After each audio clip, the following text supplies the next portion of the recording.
ॐ यो ब्रह्माणं विदधाति पूर्वं यो वै वेदांश्च प्रहिणाति तस्मै तं देवमात्मबुद्धिप्रकाशं मुमुक्षुर्वै शरणमहं प्रपद्ये। ॐ शान्ति शान्ति शान्तिः। ॐ नमो ब्रह्मादिभ्यो ब्रह्मविद्या सम्प्रदायकर्तृभ्यो वंशर्षिभ्यो महद्भ्यो नमो गुरुभ्यः। सर्वोपप्लवरहितः प्रज्ञानघनः प्रत्यगर्थो ब्रह्मैवाहमस्मि ब्रह्मैवाहमस्मि।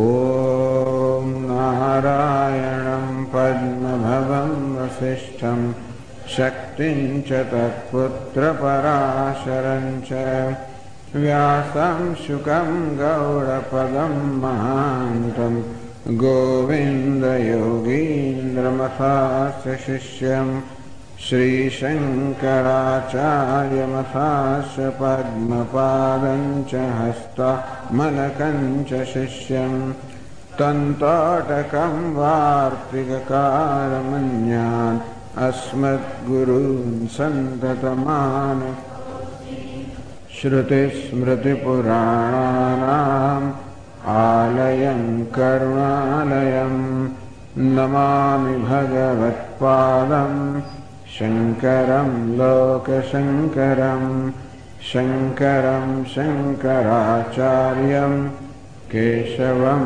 बादरायणं सूत्रभाष्यकृतौ वन्दे भगवन्तौ पुनः पुनः। ईश्वरो गुरुरात्मेति मूर्तिभेदविभागिने व्योमवद्व्याप्तदेहाय दक्षिणामूर्तये नमः। અને પ્રારંભ શાંતિ મંત્ર પૂર્ણમદ હું બોલું એ પ્રમાણે બોલજો. ઓમ પૂર્ણમદ પૂર્ણમિદં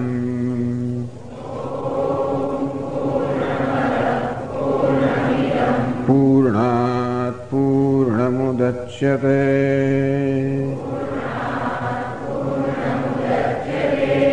पूर्णस्य पूर्णमादाय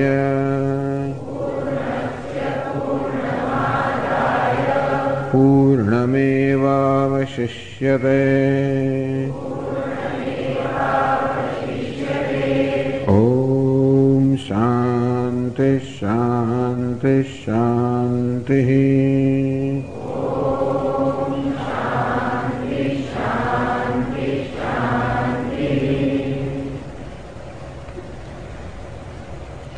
असाद आदेश है नेति नेति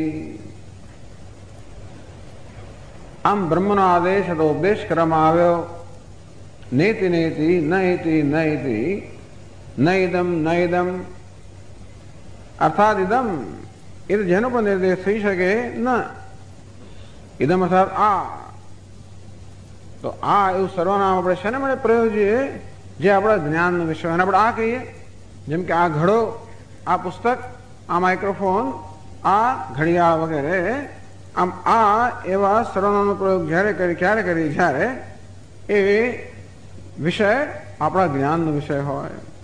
આ ઇદમ ઇદમ ન નેદમ યદિદમ ઉપાસતે જેની ઇદમ એ પ્રકારે ઉપાસના કરવામાં આવે છે.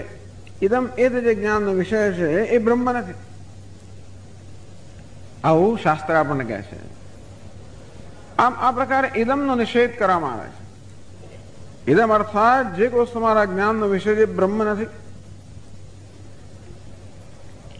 તો આપણે શું કરવું એ આપણે કહેવામાં આવે છે. જે કે ઇદમ છે જેમ તો અહંભાવ રાખી રહ્યો છે તે બ્રહ્મ નથી તો ઇદમ બ્રહ્મ નથી. જો આ સમગ્ર જગત ઇદમમાં આવી જાય શબ્દ સ્પર્શ રૂપ રસગંધ આમ નામ રૂપાત્મક સમગ્ર જગત દ્વેભાવ બ્રહ્મણો રૂપે આ બ્રહ્મના અભિવ્યક્ત બ્રહ્મના ઇદમ બ્રહ્મના આમ બ્રહ્મ બે પ્રકારનું થયું ઇદમ અને ઇદમ સિવાનું પૂર્ણમદ પૂર્ણમિદમ અદહ આ બ્રહ્મ બે પ્રકારનું થયું અદહ અને ઇદમ તો અદહનું જ્ઞાન પ્રાપ્ત કરવા માટે કહેવામાં આવ્યું કે ઇદમ એ બ્રહ્મ નથી એટલા જ માટે કે સૃષ્ટિની પ્રક્રિયાનું વર્ણન કરવામાં આવ્યું કે બ્રહ્મ વાસ્તવમાં એક અદ્વિતીય છે સત્ય એક જ છે અદ્વિતીય છે એ સિવાય કાંઈ જ નથી ઉપનિષદનું આપણા શાસ્ત્રમાં એક દર્શન છે કે બ્રહ્મ સિવાય ઈશ્વર સિવાય પરમાત્મા સિવાય જગતમાં કંઈ છે જ નહીં એવું ન માનવું કે એક જ ભગવાન છે અને ક્યાંક છે એવું નથી ઉપનિષદ આપણે આદેશ આપે છે ઉપદેશ કરે છે કે વાસ્તવમાં જે કાંઈ છે પરમાત્મા જે છે પરમાત્મા કે ઈશ્વર સિવાય કાંઈ જ નથી તો સ્વામી આ બધું દેખાય છે મને આમાં ભગવાન ક્યારે તો એટલે આપણને સર્જનની પ્રક્રિયાનું વર્ણન કરવામાં આવ્યું સદૈવ સૌમ્ય ઇદમ અગ્રાસીત એકમેવા દ્વિતીયમ એવું છંદોગ્યમાં કહેવામાં આવ્યું અહીં વડે જુદે કહેવામાં આવ્યું સ યથોર્ણનાભિ તંતુના ઉચ્ચરેદ યથા અગ્નેઃ ક્ષુદ્રઃ વિસ્ફુલિંગાઃ વિચ્છરન્તિ જેમ એક જ અગ્નિમાંથી પ્રજ્વલિત અગ્નિમાંથી અનેક બધા તણખા ઝરતા હોય છે અનેક તણખા નીકળતા હોય છે આમ એક અગ્નિ જાણે કે અનેક બની ગયો ગઈકાલે ચર્ચા કરી તેમ એક અગ્નિ અનેક બની નથી જતો જે અનેકતા છે અગ્નિમાં નથી અગ્નિ અનેકતા વાસ્તવમાં એ લાકડાની કરસમાં છે એમ કહી શકાય એક અગ્નિ અનેક રૂપે ભાસી રહ્યો છે તથાક્ષરાદ વિવિધા સૌમ્ય ભાવાઃ પ્રજાયન્તે તત્ર ચૈવાપયન્તિ યથા સુદીપ્તાत् પાવકાत् વિસ્ફુલિંગાઃ સહસ્રશઃ પ્રભવન્તે સ્વરૂપાઃ આ જ રીતે મુંડકોપનિષદમાં કહેવામાં આવ્યું કે જે પ્રજ્વલિત અગ્નિમાંથી અનેક બધા તણખા સહસ્રશઃ હજારોની સંખ્યામાં તણખા બધા નીકળે સ્વરૂપાઃ અગ્નિના જ રૂપના તણખા આ અગ્નિમાંથી તણખા જ્યારે અગ્નિ સિવાય બીજું કઈ નથી સ્વરૂપ એ જ રૂપના અગ્નિ જેનું સ્વરૂપ એવા તણખાઓ હજારોની સંખ્યામાં અગ્નિમાંથી નીકળતા હોય અરે અગ્નિ જેનું સ્વરૂપ હોય એવા તણખા હજારો કેમ હોય શકે અગ્નિ તો એક જ હોય અર્થાત અગ્નિ સ્વયં હજારો રૂપમાં જણાઈ રહ્યો છે એક જ અગ્નિ જેમ હજાર રૂપમાં જણાય છે તથાક્ષરાદ વિવિધા સૌમ્ય ભાવાઃ પ્રજાયન્તે તત્ર ચૈવાપયન્તિ તે હે સૌમ્ય એક અક્ષરમાંથી અવિનાશી પરમાત્મામાંથી હજારો અગણિત ભાવાઃ અગણિત નામ રૂપાત્મક પદાર્થો અગણિત જીવો અગણિત પ્રાણીઓ પ્રજાયન્તે જન્મે છે તત્ર ચૈવાપયન્તિ એમાં જેને વિરમી જાય છે અનેક બધા તણખાઓ છે આપણી સમક્ષ અસંખ્ય તો એ અગ્નિને ઓળખવા માટે આપણે ખ્યાલ નેતિ નેતિ હું માનું છું તણખો અગ્નિ છે આ તણખો છે મને એમ માનું છું અગ્નિને ઓળખ આપવા માટે કહે છે કે નૈતિ નૈતિ આ તણખા પણ નથી આ નાનકડા પણ નથી આ કરચ પણ નથી આ ઉપાધિ નથી આમ તણખામાં બે વસ્તુ રહેલી છે એક અગ્નિ અને બીજી પેલી કરચ આ કરચને શાસ્ત્રમાં ઉપાધિ કહેવામાં આવે છે જેને કારણે અગ્નિ અનેક જણાઈ રહ્યો છે જેને કારણે અગ્નિ નાનકડો અલ્પ જણાઈ રહ્યો છે અગ્નિ જે વાસ્તવમાં એક છે નિરાકાર છે અગ્નિનો કોઈ આકાર નથી એવા નિરાકાર એક અગ્નિને જે અનેક બનાવી રહ્યું છે અથવા અનેક હોય એવું દર્શાવી રહ્યું છે અગ્નિ જેમાં આકાર નથી એનો આકાર એવો ભાસ કરાવી રહ્યું છે અગ્નિ એક છે એ અનેક એવો ભાસ કરાવી રહ્યો છે. એ કોણ? પેલી કરચ. તો ખરેખર અગ્નિ અનેક નથી બની ગયો, કારણ કે અગ્નિનું જે તત્વ છે ઉષ્ણતા અને પ્રકાશ એક જ છે. અચ્છા, અનેક જે અનેક એવો ભાસ કરાવે છે તે અગ્નિ અલ્પ નથી બની ગયો, અલ્પતાનો ભાસ કરાવે છે. અગ્નિ આકારવાળો નથી બની ગયો, આકારવાળો ભાસ કરાવે છે. આ કોણ બધું કરાવે? પેલી કરચ. તો ખરેખર અનેકતા કરચમાં છે, નાનકડાપણું કરચમાં છે, આકાર કરચમાં છે. આ જન્મવું, રહેવું, મૃત્યુ પામવું, આ બધું કરચમાં છે. તો આ કરચો પોતાનો સ્વભાવ અગ્નિ પર લાદે છે, આરોપિત કરે છે જાણે. અને એ રીતે અગ્નિ જે છે એના કરતા જુદો દેખાડે છે. જેમ આપણો સ્ફટિક શુદ્ધ છે, કોઈ રંગ વગરનો છે, પરંતુ આવું કોઈ વસ્ત્ર હોય એ જ્યારે એની નજીક મૂકવામાં આવે ત્યારે આ સ્ફટિક પણ એ જ રંગનો હોય અને વિવિધ રંગના વસ્ત્રો એની સમક્ષ મૂકવામાં આવે એની પાછળ તો એ વિવિધ રંગનો જણાય. આમ સ્ફટિક વિવિધ રંગનો જણાતો હોય છતાં પણ વિવિધ બની ગયો નથી. આ કપડું, આ વસ્ત્ર જે છે, આ રંગીન વસ્ત્ર માત્ર એનામાં આ સ્ફટિકમાં રંગીનપણાનો એક દેખાવ કે આભાસ ઉત્પન્ન કરે છે. અર્થાત સ્ફટિક જ્યારે લાલ કે લીલા કે ભૂરા રંગનો જણાય ત્યારે પણ એ લાલ, લીલો, ભૂરો નથી, માત્ર ભાસે છે. જેને સ્ફટિકના વાસ્તવિક સ્વરૂપનું જ્ઞાન એમ માની લે કે આ સ્ફટિક લાલ છે, લીલો છે, ભૂરો છે. હવે એક ભ્રમ ઉત્પન્ન કરે છે. આ વસ્ત્ર આ સ્ફટિકમાં તે છે એના કરતા બીજો દેખાડે ને એ સ્ફટિક વિશે એક ભ્રમ ઉત્પન્ન કરે છે કે સ્ફટિક લાલ છે, લીલો છે, ભૂરો છે. આવું જે કરે એને ઉપાધિ કહેવાય. ઉપાધિ ક્યારે પણ વસ્તુના સ્વરૂપને ના બદલી શકે, અર્થાત ક્યારે સ્ફટિકને રંગીન બનાવી ના શકે, પરંતુ સ્ફટિક રંગીન છે એવો એક દેખાવ ઉત્પન્ન કરી શકે, આપણે ભ્રમા નાખી શકે. અને પછી આપણે શું કરીએ? આ સ્ફટિક લાલ રંગ મને લાલ નથી ગમતો, ચાલો આપણે એને બ્લીચ કરીએ. એમ કરીને સ્ફટિકને પછી આપણે જાત જાતની પ્રક્રિયા કરીએ જેથી સ્ફટિકને લાલ પણ જતું રહે. આ લીલો રંગ નથી ગમતો, લીલો કાઢી નાખીએ. પણ જ્યાં લીલાપણું છે ત્યાં આગળ તેને દૂર કરવાના બદલે જ્યાં લીલાપણું નથી ત્યાં દૂર કરવા માંગીએ તો પછી કોઈ દિવસ દૂર થાય ખરો?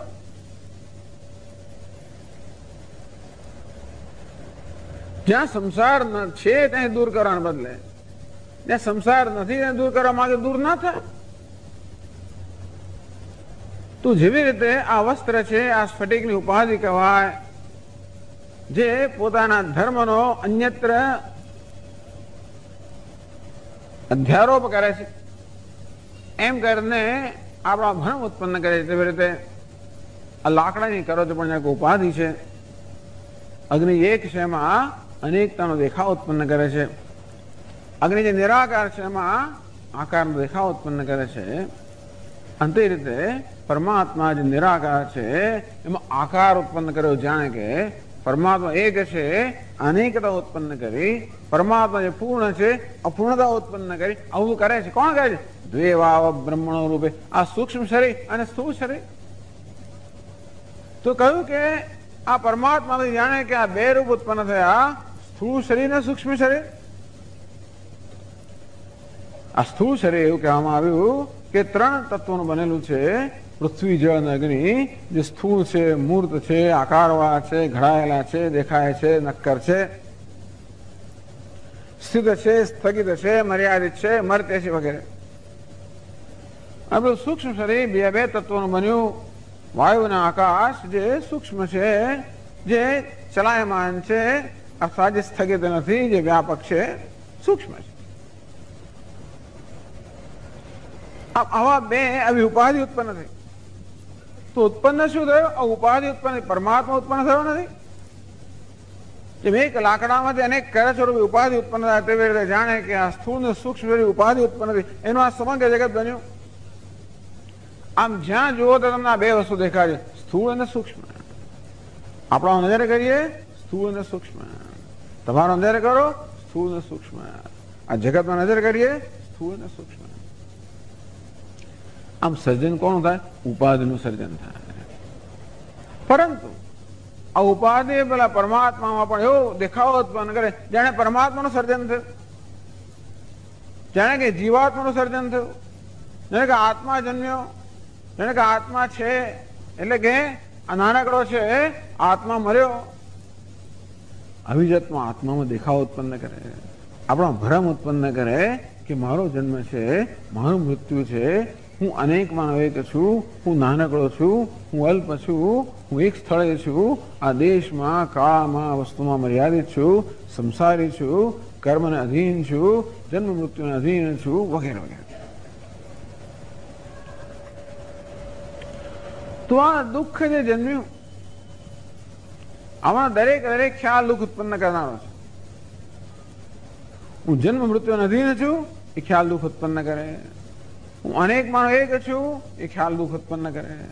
હું અલ્પ છું એ ખ્યાલ દુઃખ ઉત્પન્ન કરે. હું કર્મને અધીન છું, પરાધીન છું એ ખ્યાલ દુઃખ ઉત્પન્ન કરે. આ દરેક ખ્યાલ દુઃખ ઉત્પન્ન કરનારો છે. આમ અંતેથી આ રીતે શું દુઃખ સર્જાયું? કેવું દુઃખ સર્જાયું? આ ભ્રમને કારણે દુઃખ ભ્રમ સર્જાયો. અને આ ભ્રમ છે બધા દુઃખનું મૂળ છે. આમ સંસાર સર્જાયો, ભ્રમ સર્જાયો, દુઃખ સર્જાયો. આ દુઃખ જાય કેવી રીતે? જયારે ભ્રમની નિવૃત્તિ થાય ત્યારે ખરેખર હું નાનકડો બની ગયો હોઉં તો જુદી વાત છે. મમૈવાંશો જીવલોકે જીવભૂત સનાતન. ભગવાન પણ આવું જ કહે છે. ભગવાન કહે છે 15મા અધ્યાયમાં ભગવદ્ ગીતામાં, મારો એક સનાતન અંશ આ લોકની અંદર જીવની જેમ વ્યવહાર કરી રહ્યો છે. ભગવાન અંશ તરીકે સનાતન હોતો હશે. અંશ તો કોને કહેવાય? નાનકડો હોય. અંશનો હંમેશા જન્મ થાય અને મૃત્યુ થાય. અંશ ક્યારે પણ સનાતન ન હોય. તો સનાતન અંશ એટલે શું? ક્યાં તો સનાતન ખોટું હોય કે અંશ ખોટો હોય. એક વસ્તુ ખોટી હોવી જોઈએ. સનાતન અંશ કેવો હોતો હશે? અંશ એવો અંશ જે વાસ્તવમાં સનાતન છે, પોતાના અંશ માને છે, એ પ્રકારનો આવો અંશ ઉત્પન્ન થયો.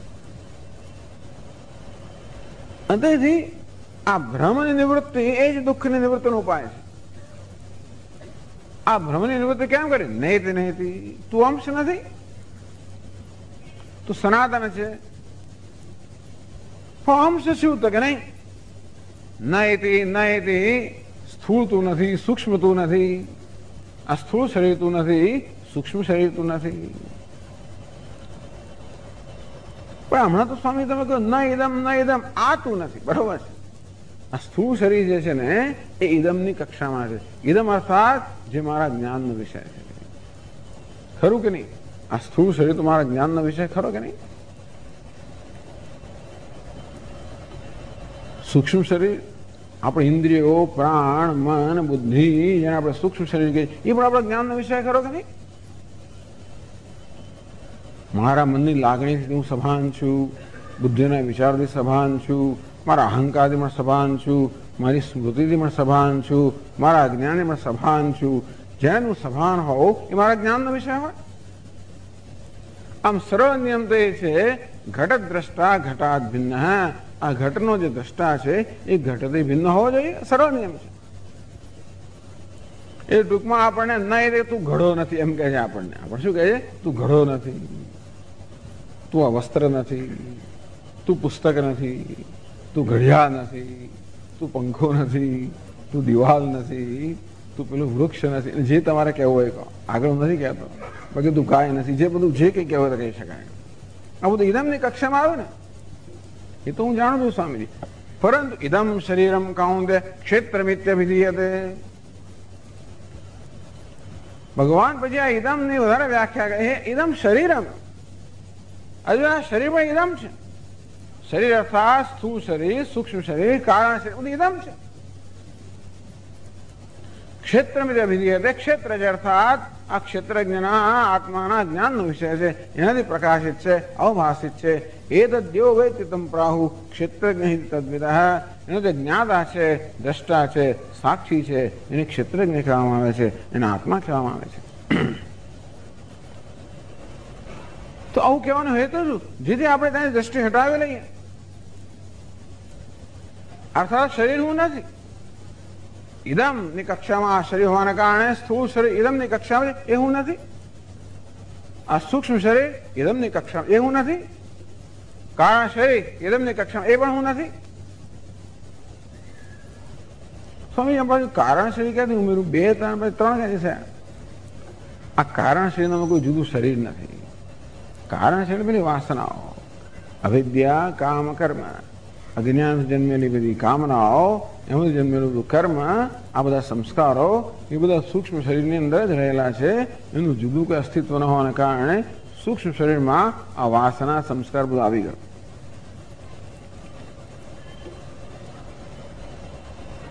નૈદમ નૈદમ બહુ સરસ કહે છે આપણને. એવું ના માનવું કે આ માત્ર આપણે ધ્યાનમાં બેઠા નૈદમ નૈદમ કરવાની વસ્તુ છે. ખરેખર આપણા જીવનું સૂત્ર બની જવું જોઈએ. ત્યાગે નહીં કે અમૃતત્વમાન શું, આ ત્યાગની પ્રક્રિયા બતાવે છે. તેને ત્યક્તેન ભુંજીથા, આ ત્યાગથી પરમાત્માને જાણવો જોઈએ. શેના ત્યાગથી? ભ્રમના ત્યાગથી. ખરેખર બીજા કશાનો ત્યાગ કરવાનો નથી. ત્યાગ કોનો કરવાનો ખબર? જે આપણી પોતાની સંપત્તિઓનો ત્યાગ થઈ શકે. જે આપણું નથીનો ત્યાગ કેમ ખાય? હું તમને કહું લો હોલ તમને આપી દીધો, એનો કઈ અર્થ છે? લો ભાઈ આ વિડીયો લઈ જાઓ. પેલું નહીં લેવા તમે, કારણ કે હું કોણ શું વસ્તુ આપી શકું જે મારું છે? અંતેથી મારી વસ્તુ શું છે? ખરેખર જોતા શરીર પણ આપણું નથી, કારણ કે એ પણ આપણે ઘડેલું નથી. આ મન કે બુદ્ધિ કોઈ વસ્તુ આપણે નથી ઘડેલા માટે એ પણ આપણું નથી. ખરેખર આપણું જો એક જ આપણું જો કંઈ કહેવાય એક જ છે, અજ્ઞાન, એમાં જન્મેલો ભ્રમ, એ જ ખરેખર આપણું છે. એ મારી પોતાની સંપત્તિ છે. એટલા માટે હું જ્યાં જોઉં તમારી સાથે આવે છે. આ શરીરમાં સદ નથી આવતું. જ્યાં જોઉં ત્યાં આવશે મારી સાથે આવે, કારણ કે એ મારી સંપત્તિ છે. તો ત્યાગ શાનો કરવાનો? ભ્રમનો ત્યાગ કરવાનો. એ ભ્રમનો ત્યાગ કરવાનો. નૈદમ નૈદમ. આ સ્થૂળ શરીર તું નથી, સૂક્ષ્મ શરીર તું નથી. અર્થાત સ્થૂળ શરીર અહમ ભાવ તારો છે, એ ભ્રમ છે. સૂક્ષ્મ શરીર હું માને છે પણ ભ્રમ છે. આ રીતે આ જે તાદાત્મ્ય છે, જે અહમ ભાવ છે, જે આત્મભાવ છે, અહમ મમ છે, એનો ત્યાગ કરવાનું કહે છે. ભ્રાંતિનો ત્યાગ કરવાનું કહે છે. એ વસ્તુ આગળ કહે છે. હવે પછી જે આપણે જોવાના છે મૈત્રેય બ્રાહ્મણ, આ વસ્તુ કહેવામાં આવે છે. એટલે કે સત્ય છે સત્યમ. આ જગત સત્ય છે, પરમાત્મા સત્યનું પણ સત્ય છે. એટલે મહાત્માઓ સમજાવે, એક વિરોધ કરતા કે જેવી રીતે આપણે ત્યાં 2 પ્રકારના હિસાબ હોય છે ને, 1 નંબરનો હિસાબ અને 2 નંબરનો હિસાબ એવો હોય છે ને. પેલા લોકો હિસાબ કિતાબ લખે ત્યારે 1 નંબરના ચોપડા અને 2 નંબરના ચોપડા. 1 નંબરનો હિસાબ અને 2 નંબરનો. 2 નંબરનો હિસાબ બધા બતાવવા માટે હોય, 1 નંબરનો હિસાબ આપણે જાણવા માટે હોય. 2 નંબરનો હિસાબ કોને કહેવાય? જે બધાના દર્શનનો વિષય બધા જોઈ શકે. 1 નંબરનો હિસાબ કોઈ જોઈ ના શકે. તેમ સત્ય છે સત્યમ. આ સત્યનું સત્ય. 1 નંબરનું સત્ય અને 2 નંબરનું સત્ય. આ બધું દેખાય છે શું છે? 2 નંબરનું સત્ય. પણ ખરું સત્ય કેવું છે? એ સત્યનું સત્ય. અર્થાત જેને કારણે આ સત્ય ભાસે છે, જેને કારણે આ જગત છે, યત સત્વાદ અમૃષયોભાદિ સકલમ રજ્જૌ યથાહેર ભ્રમ. ગઈકાલે કહ્યું જેમ તુલસીદાસ મહારાજ કે રામચંદ્રજી વિશે, કે જેને કારણે જેવી રીતે રજ્જુને કારણે સર્વ ભાસતો હોય તેવી રીતે જેને કારણે જગત ભાસે છે. આમ નેતિ નિષેધ કરતા કરતા પછી કશું રહે કે ના રહે? એ જ વસ્તુ રહે જેનો નિષેધ ના થાય, એને ચિંતા ના કરવી. ત્યાગ કરતા કરતા એવું તો કઈ રહી જાય જેનો ત્યાગ ના થઈ શકે. અર્થાત મિથ્યાનો ત્યાગ, ભ્રમનો ત્યાગ. આ જગત વાસ્તવમાં મિથ્યા છે, અને એને સત્ય માનવામાં આવે છે. જગતનો ત્યાગ અર્થાત આ જગતની જે સત્યતા હોય સત્યતાનો ત્યાગ.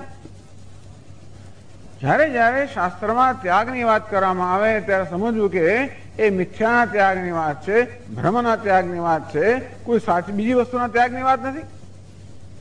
જે વાસ્તવમાં મિથ્યા છે પણ સત્ય માનવામાં આવે છે. એટલે કહેવામાં આવે કે ભાઈ આ સ્ફટિકમાં શું લાલાશનો ત્યાગ, કે લાલ પણ મિથ્યા છે. સ્ફટિકનો ત્યાગ કરવાનો કહેતો નથી.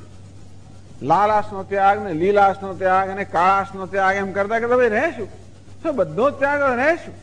બધા જ રંગનો ત્યાગ કર્યા પછી આ નિરંગ શુદ્ધ સ્ફટિક જેમ રહી જાય તેવી રીતે આ બધા મિથ્યાનો ત્યાગ કર્યા પછી જે અધિષ્ઠાનભૂત બ્રહ્મ છે એ અવશેષ રહી જાય.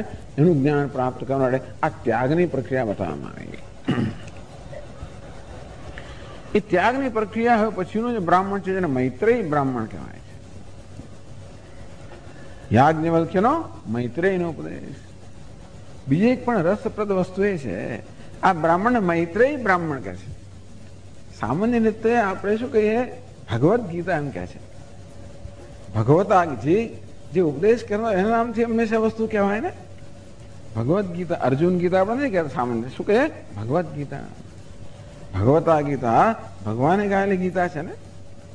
પણ આ બ્રાહ્મણને યાજ્ઞવલ્ક્ય બ્રાહ્મણ કહેવાય, મૈત્રેયી બ્રાહ્મણ કહે છે.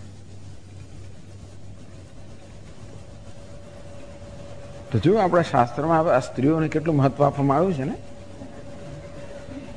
ઘણી વાર આપણી સંસ્કૃતિની ટીકા નિંદા કરે છે. જો ને સ્ત્રીઓનું સ્થાન કેવું છે, પણ જો મહત્વનું સ્થાન યાજ્ઞવલ્ક્ય મહત્વના ના રહ્યા. ઉપદેશ કરનાર મહત્વનો નથી, ઉપદેશ પામનાર મહત્વનો છે. ઉપદેશ પામનાર એટલો જ મહત્વનો છે. મૈત્રી બ્રાહ્મણ. તો આ બ્રાહ્મણને મૈત્રી બ્રાહ્મણ કહે છે. અને એ યાજ્ઞવલ્ક્ય ઋષિ અને મૈત્રેયીના સંવાદના રૂપમાં છે. તો જો આપણા આ ફોલ્ડરના 16મા પાના પર જે બીજો વિભાગ છે યાજ્ઞવલ્ક્યનો મૈત્રેયીનો ઉપદેશ, તો ચાલો આપણે એ વાંચીએ. મૈત્રેયી હોવાચ યાજ્ઞવલ્ક્યઃ ઉદ્યાસ્યન વૈ અરે અહમ અસ્માत् સ્થાનાદસ્મિ હંતતે અનયા કાત્યાયન્યા અંતમ કરવાણીતિ. મૈત્રેયી ઉવાચ યાજ્ઞવલ્ક્યઃ. આપણે શું કહીએ યાજ્ઞવલ્ક્ય ઉવાચ મૈત્રેયી એવું કેવું જોઈએ. એને બધા શું કહે છે મૈત્રેયી ઉવાચ યાજ્ઞવલ્ક્યઃ. યાજ્ઞવલ્ક્યો નામ ઋષિ.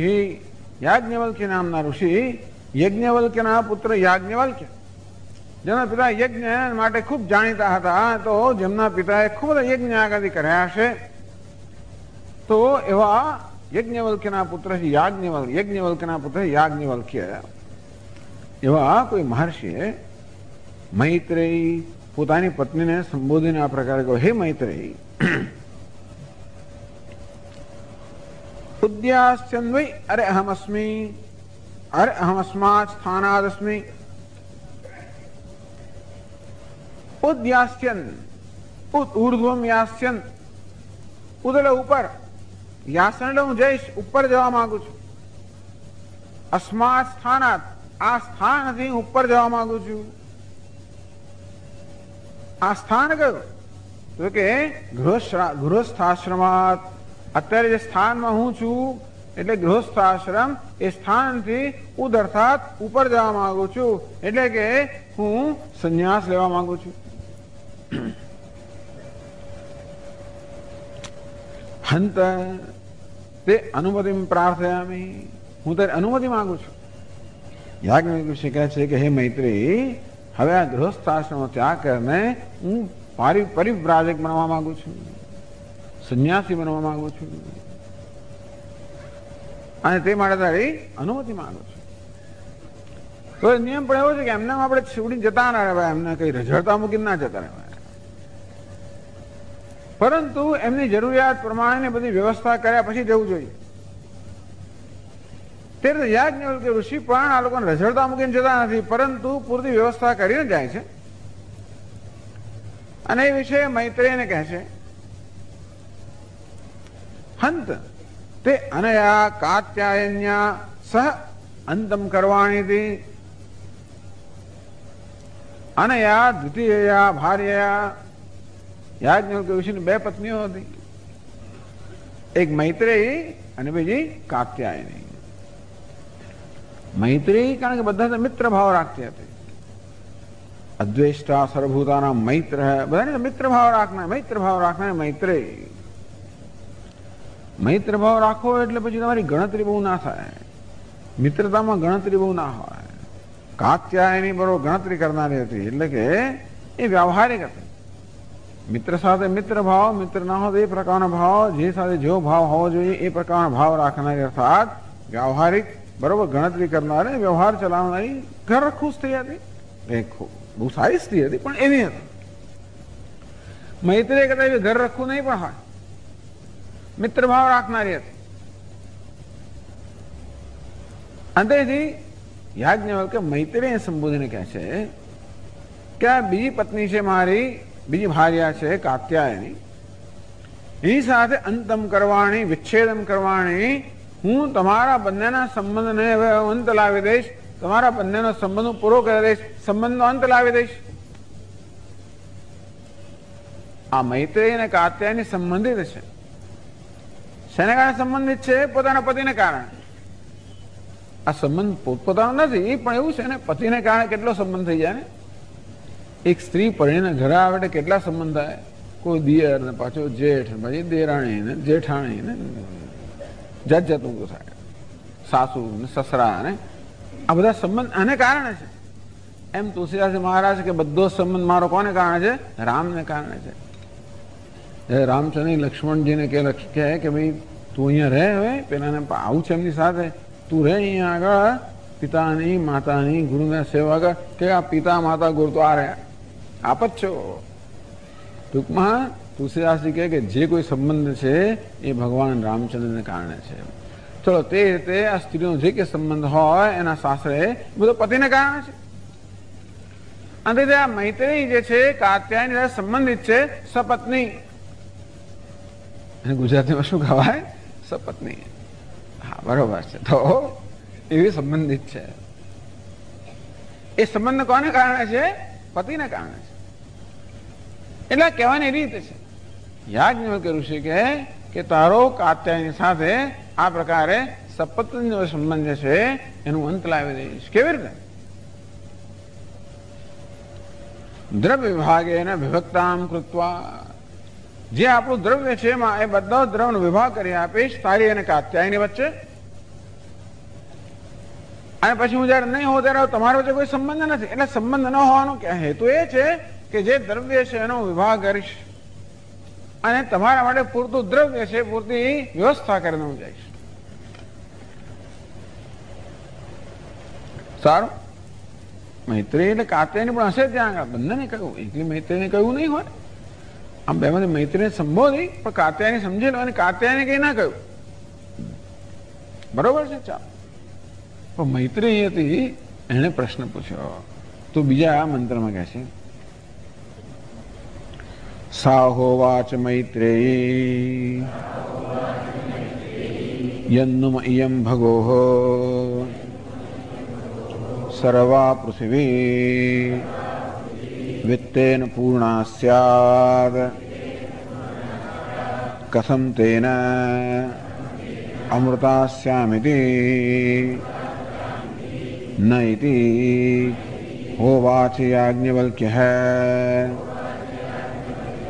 યથૈવ ઉપકર્ણવતાં જીવિતં તથૈવ તે જીવિતં સ્યાદ અમૃતત્વસ્ય તુ નાશાસ્તે વિત્તેનેતિ. સાહોવાચ મૈત્રેયી.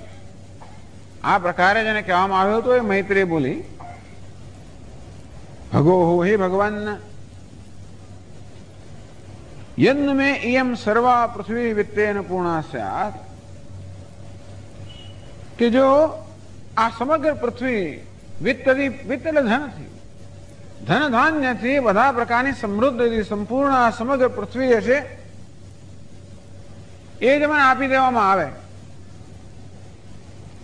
તો કથમ તેન અમૃતાસ્યામિતિ કથમ એટલે કેમ કેવી રીતે નહીં કેમ શું તેનાથી અમૃતાસ્યામ અમર્ણ ધર્મિણી શ્યામ હું અમર ધર્મી અર્થાત હું અમર બની જઈશ આપ તો જે ધન આપો છો ખરા એ તો ઠીક છે પરંતુ સમગ્ર પૃથ્વી ધન ધાન્ય સંપૂર્ણ હોય એ સમગ્ર પૃથ્વી મને આપવામાં આવે તો શું અમર બની જઈશ વિચાર કરો કેવો પ્રશ્ન છે અમર બનવાનો પ્રશ્ન છે મૈત્રેયને ખબર છે કે જીવનનું ધ્યેય અમર બનવું એ જીવનનું ધ્યેય છે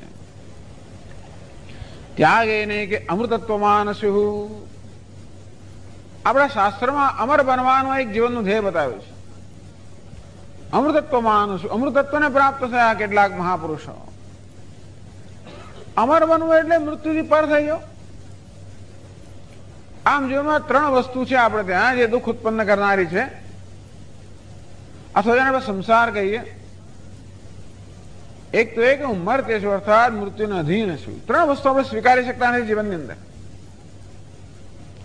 એક તો એ કે હું મરતે છું અર્થાત મૃત્યુને અધીન છું હું ક્યારે પણ મૃત્યુને સ્વીકારી ના શકું કોઈ મરવા ના માંગે કદાચ ને કોઈ મરવા માંગે તો અવિવેકને કારણે અથવા તો મરવા નથી માંગતો હતું પણ ઘણીવાર જીવન એટલું દુઃખમય થઈ જતો હોય છે કે દુઃખનો કોઈ ઉપાય જયારે ના જણાય ત્યારે માણસ જીવનનો અંત કરવા માંગે પણ એ જીવન અંત નથી કરવા માંગતો દુઃખનો અંત માંગે છે ખરેખર અને એની જો આપણી સ્વતંત્રતા હોય આપણું ચાલતો હોય ક્યારે પણ આપણે મૃત્યુ તો ના જ ઈચ્છીએ બીજી એક વસ્તુ અજ્ઞાન આપણને ક્યારે પણ ના ગમે હું અજ્ઞાની છું ભોટ છું મૂર્ખ છું મૂળ છું એવું ક્યારે ના સ્વીકારો હંમેશા જાણકાર છું ડાયો છું એવું સ્વીકારવું ગમે મને અને વાતચીતની અંદર પણ કોઈ એવું મને પુરવાર કરે કે હું જાણતો નથી હું મૂર્ખ છું સમજતો નથી તો બહુ દુઃખી થઈ જાઉં આમ અજ્ઞાન મૂર્ખતા એ ક્યારેય કોઈને ના ગમે ત્રીજી વસ્તુ દુઃખ કોઈને ના ગમે પ્રતિકૂળતા કોઈને ના ગમે કોઈ પ્રકારની પ્રતિકૂળતા મને ના ગમે બધી વસ્તુ અનુકૂળ પ્રતિકૂળતા દુઃખ મને ના ગમે આમ મૃત્યુ ક્યારે હું સ્વીકારી ના શકું અજ્ઞાન ક્યારે ના સ્વીકારી શકું દુઃખ ક્યારે ના સ્વીકારી શકું આમ આપણા જીવનની બધી પ્રવૃત્તિઓ ત્રણ માર્ગ હોય છે કેમ મૃત્યુમાંથી મુક્ત થવું કેમ દુઃખમાંથી મુક્ત થવું કેમ અજ્ઞાનમાંથી મુક્ત થવું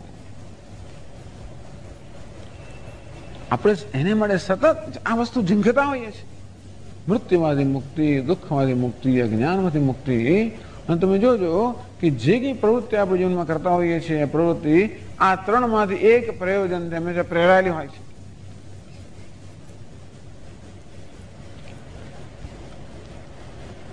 આ એટલા માટે મૈત્રેય કહે છે કે મારા જીવનના જે ધ્યેય છે એટલે સમજી મૈત્રેય કે બધી ઈચ્છાઓની પાછળ ખરેખર આ જ ઈચ્છાઓ સમાયેલી છે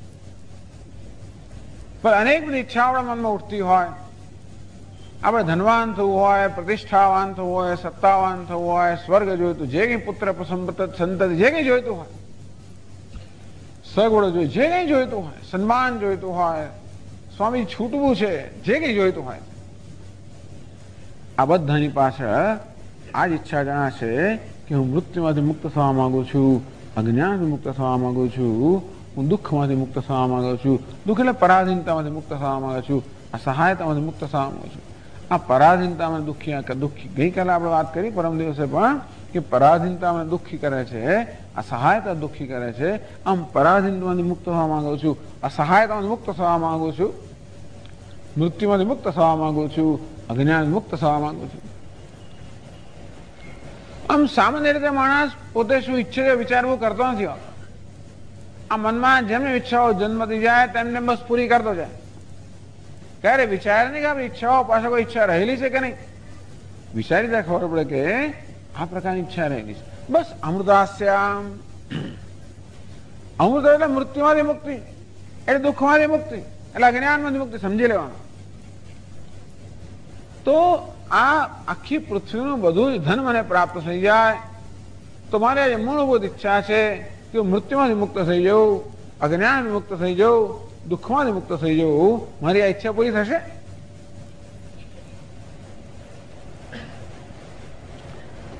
નહીં હોવા છે યાજ્ઞવલ્કે. યાજ્ઞવલ્કે મહારાજ કે ના, એ તો ના થાય. તો શું થાય ત્યારે? મને આ ધન ધાન્ય વગેરે સંપત્તિ મળે, સત્તા પ્રતિષ્ઠા થાય શું ત્યારે? શું મળે મને? નથી. યથૈવ ઉપકરણવતામ જીવિતમ તથૈવ તે જીવિતમ સ્યાદ.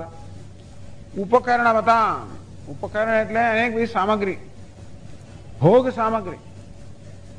જ્યાં આપણું ઘર હોય, ઘરમાં ફર્નિચર હોય, એર કન્ડિશનર, જ્યાં જ્યાં અનેક બધી એને ઉપકરણ કહેવાય. અર્થાત આ બધી ભોગની સગવડની સામગ્રીઓ. હે મૈત્રેય, આ ધન વગેરે ધનની અંદર બધું સમજી લેવાનું. ધર્મ, સત્તા, પ્રતિષ્ઠા, કીર્તિ, આ બધા પ્રકારની ભૌતિક સિદ્ધિઓ સમજી લેવાની. માત્ર વિત્ત કે ધન અહીંયા કહેવામાં આવ્યું છે, પણ એમાં બધું સમજ, આ બધું ધન જ છે. હે મૈત્રેય, નહીં તને ધન, સંપત્તિ, સત્તા, પ્રતિષ્ઠા પ્રાપ્ત થાય તો તું સુખ સગવડ ભર્યું જીવન જીવી શકે. પરંતુ અમૃતત્વસ્ય નાશાસ્તિ વિત્તેનેથી પ્રવૃત્તિથી, અર્થાત આ બધી ભૌતિક સંપત્તિથી અમૃતત્વની આશા નથી, અમરતાની આશા નથી. એક પ્રશ્ન પૂછે ને કે સ્વામી આ બધું આપો છો, એ બધું દસમો પ્રાપ્ત થશે? એ પ્રકારનો જે ખ્યાલ એમાં ન હોય તો પ્રશ્ન ના પૂછે. ખુશ થાય, ઓહ લાવો લાવો, ત્યારે મોટર ગાડી લે લાવો. પણ જેને ખ્યાલ છે કે હું દસમાને શોધી રહ્યો છું, એ શું પૂછે? આ મોટર ગાડીને બધું મળવાથી મને દસમો સૂત્રો પ્રાપ્ત થશે? તો કે નહીં, આ ધન સંપત્તિથી કે આ બધાથી દસમાની કોઈ આશા ના રાખી શકાય. આશા પણ ના રાખી શકાય. મેળવવાનો સવાલ જ નહીં. આશા પણ ના રાખી શકાય. કેમ એવું છે? દસમો સૂત્ર કેવો છે? નિત્ય પ્રાપ્ત છે. આ મોક્ષ કેવો છે? પ્રાપ્ત છે. જેમ દસમો છોકરો નિત્ય પ્રાપ્ત છે. અને માટે આ જીવન છે એના માટે છે? પ્રાપ્ત પ્રાપ્તિ માટે છે. પણ જેને ખબર નથી, આ દોડાદોડ તો કરી રહ્યો છે, પણ ખબર નહીં શેના માટે દોડાદોડ કરે છે. બસ કે શું શોધું, શું શોધે છે ખબર નથી. લે ત્યારે મોટર ગાડી, આ એ જ શોધતો હોય, લાવો. લે લાખ રૂપિયા, આ એ જ શોધતો હોય, લાવો. આમ જેને જીવનમાં ખબર નથી કે હું શું શોધી રહ્યો છું, એ બિચારાને જે પ્રલોભન આપવામાં લઈ લે.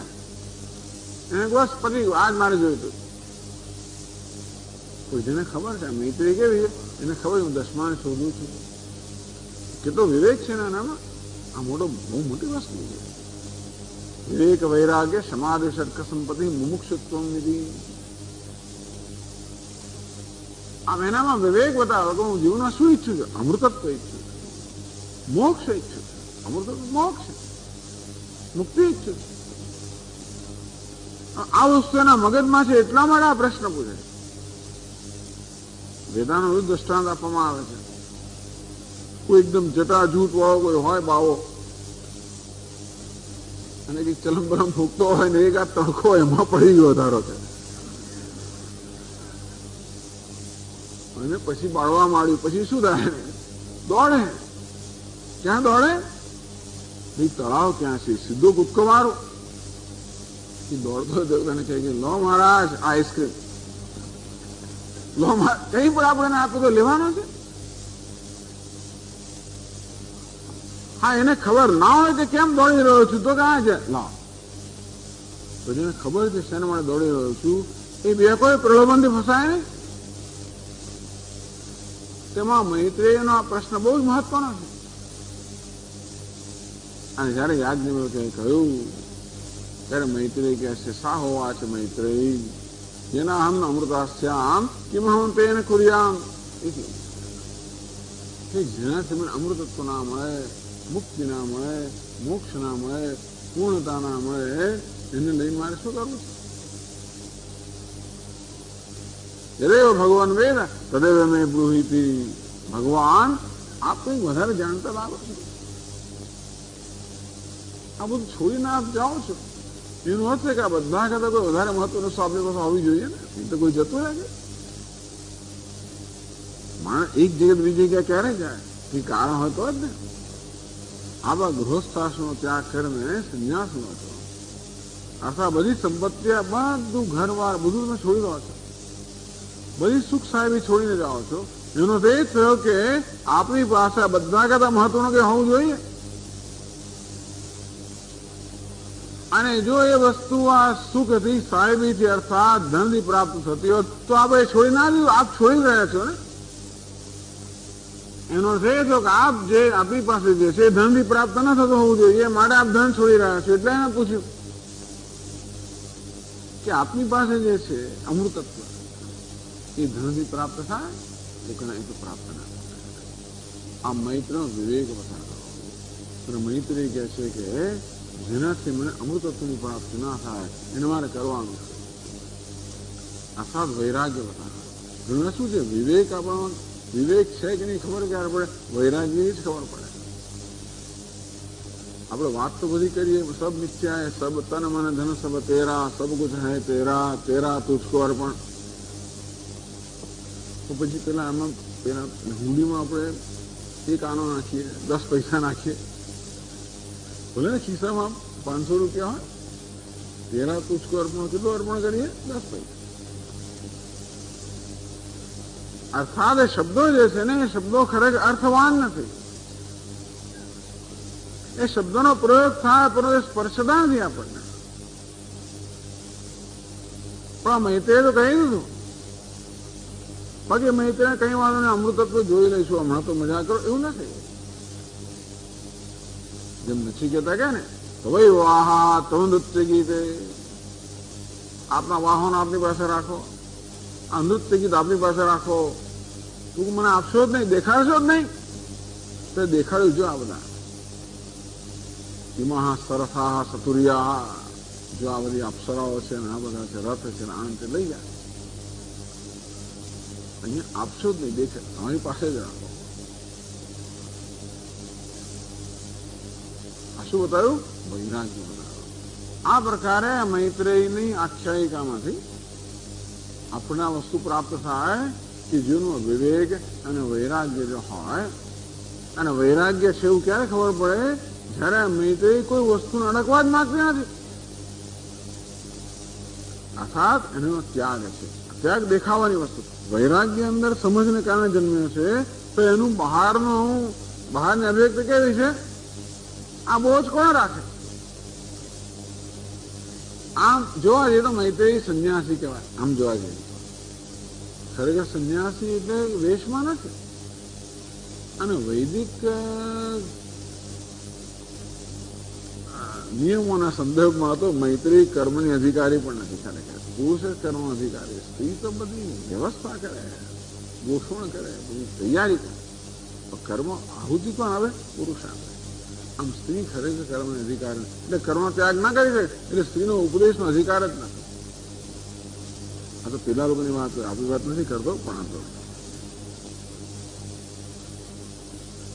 છતાં સ્ત્રીનો ઉપદેશ કરવામાં આવે. વિચાર કરો, સ્ત્રીનો અર્થ શું થયો? જેને આસક્તિ છે ઉપદેશનો અધિકાર નથી. સ્ત્રી પણ જયારે બતાવે કે આસક્તિ મારા નથી ત્યારે ઉપદેશ અધિકારી બની જાય છે. એટલે કે કોઈ પણ આ બ્રહ્મ વિદ્યામાં અધિકારી કોણ છે? જે એનામાં વૈરાગ્ય છે, જે આસક્તિથી મુક્ત છે. એ પુરુષ હોય કે સ્ત્રી હોય, બાળક હોય, યુવાન, જે કોઈ હોય. કર્મ કરવું હોય ને ત્યારે બધી જાત જાતની વાતો થાય કે ભાઈ બ્રાહ્મણ છું, કોણ છું, ક્ષત્રિય છું, કોણ છું, ક્યાંથી આવ્યો છું, શું તારું કુળ છે, શું છે, કયું ગોત્ર, ફલાણ ઢેકો. કર્મ વિદ્યાની અંદર હા કોઈ અધિકારીત્વ નથી. વિદ્યામાં બહારનું અધિકારીત્વ નથી, ઉપાધિનો અધિકાર, અંદરનો અધિકારીત્વ છે. તો અંદરનું સાધન ચતુષ્ટય સંપન્ન. એમાં વૈરાગ્ય, વૈરાગ્યાદિ ચતુષ્ટય એટલે અપરોક્ષાનુભૂતિ મૂકો. વૈરાગ્યથી માંડીને આ 4 જે ગુણ છે એ સંપત્તિ છે. મુખ્ય વૈરાગ્ય છે. એ બધું આવશે. વૈરાગ્ય જયારે આપણામાં હશે અર્થાત વિવેક આપણો સ્પષ્ટ હશે, આ જાણીએ કે આ વસ્તુ ખરેખર અમારો ઉપયોગની નથી તો એ ઘણા છૂટતી નથી હોતું.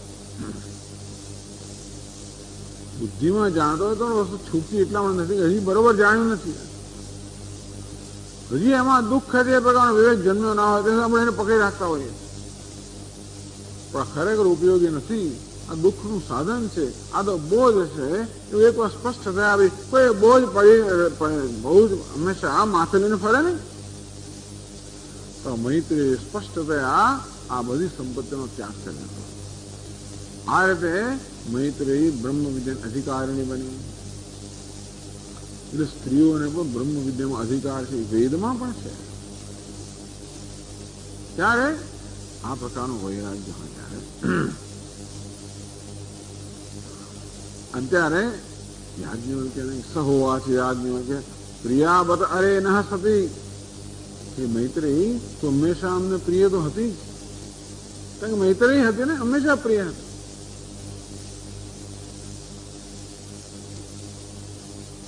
પ્રિયમ ભાષસે અત્યારે અત્યંત પ્રિય છે, કારણ પ્રિયમ ભાષસે મચ્ચિત અનુકૂલમ એવો ભાષસે. તું તો બરોબર મારા ચિત્તન અનુકૂળ વાત કહી રહી છે. કેટલો આનંદ થયો યાજ્ઞવલ્ક્ય કે ઓહો, મૈત્રી તો જેને એનું પડખું સવેલું છે ને આટલા વર્ષો સુધી રહી હશે એનો કંઈક તો ગ્રહણ કર્યું છે. તો ઈચ્છા યાજ્ઞવલ્ક્ય કે મૈત્રી કે પોતાની પત્ની શું ગ્રહણ કરે, એના ચિત્તના અનુકૂળ છે એ ગ્રહણ કર્યું, મૈત્રી ગ્રહણ કર્યું. પ્રિયમ ભાષસે મારા ચિત્તના અનુકૂળ છે તો અત્યારે બોલી રહી છે. એહી તો આવ આ સ્વદેશ વ્યાખ્યા શ્યામી હું તને વ્યાખ્યા કરી. મૈત્રેય પૂછ્યું કે યદેવ ભગવાન વેદ તદેવ મેં બ્રુહીતી. ભગવાન આપ જે જાણતા હો અમૃતત્વનું સાધન એ મને કહો. ટૂંકમાં ધન સંપત્તિમાં મને કોઈ રસ નથી, મને અમૃતત્વમાં રસ છે અને મને ખબર છે કે આપ અમૃતત્વને જાણો છો, આપ અમૃતત્વને પ્રાપ્ત થયેલા છો અને એનું સાધન બહારનું લાગતું હોય અંદર કંઈક છે, અર્થાત એવું કંઈક જ્ઞાન આપનામાં છે જેને કારણે આપ અમૃત થયેલા છો અર્થાત મુક્ત થયેલા છો. અને માટે અમૃતત્વનો અર્થાત મુક્તિનું સાધન છે, જ્ઞાન છે, એનો આપણો ઉપદેશ કરો. આ મૈત્રેયમાં જિજ્ઞાસા મુમુક્ષુત્વમ છે. અને મૈત્રેય ઉપદેશ મારે પ્રાર્થના કરી ના પૃષ્ઠ કસ્યચિદ બ્રુયાત. જ્યાં સુધી ઉપદેશ મળે પ્રાર્થના ન કરાવો ત્યાં સુધી એને ઉપદેશ ન કરવો જોઈએ. બાકી આ તો યાજ્ઞવલ્ક્ય જાણતા નથી કે મૈત્રીનો ઉપદેશ જરૂર છે, જાણે છે તો મૈત્રીને જણાવવું જોઈએ કે મારે ઉપદેશની જરૂર છે. આ ભગવાન કૃષ્ણ જાણે છે કે અર્જુનનો ઉપદેશની જરૂર, પણ અર્જુનને જણાવવું જોઈએ કે મને જરૂર છે. અને ત્યારે ઉપદેશ થાય તે મૈત્રી જયારે પોતાને માટે ઉપદેશની આવશ્યકતા જાહેર કરી યાજ્ઞવલ્ક્ય પ્રસન્ન થઈ ગયા. ઉપદેક્ષન્તિ તે જ્ઞાનમ જ્ઞાનિનઃ તત્વદર્શિનઃ.